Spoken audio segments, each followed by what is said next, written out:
आता आपण बघत नवीन वर्षाच्या आगमनाबद्दलच्या काही बातम्या। नववर्षाच्या स्वागतासाठी दादरच्या सिद्धिविनायक मंदिरात भाविकांची गर्दी। पहाटेपासून हजारो भाविक दर्शनासाठी मंदिरात दाखल।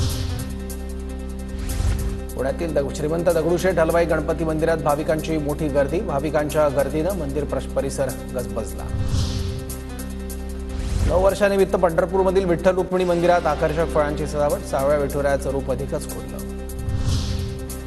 नागपुरातील प्रसिद्ध टेकडी गणेश मंदिरात मोठी गर्दी। भाविकांकडून टेकडी गणेश मंदिराचं दर्शन घेऊन नवीन वर्षाची सुरुवात। नववर्षाची सुरुवात संत गजाननाच्या दर्शनानं शेगावात भाविकांची मोठी गर्दी। साईंच्या दर्शनासाठी शिर्डीत भाविकांची मांदियाळी। नववर्षाच्या स्वागतासाठी भाविकांमध्ये मंगलमय वातावरण। रत्नागिरीमधील गणपतीपुळेच्या श्रींचं दर्शन घेण्यासाठी भाविकांची मोठी गर्दी। पहाटेपासून मंदिर परिसर गजबजला। नवीन वर्षाच्या पहिल्या दिवशी अंबाबाई मंदिरात भाविकांची गर्दी। मंदिराची दर्शन रांग हाऊसफुल। धाराशिवमध्ये तुळजाभवानी मातेच्या मंचकी निद्रेला प्रारंभ। 7 जानेवारीला तुळजाभवानी मातेची सिंहासनावर प्रतिष्ठापना केली जाणार।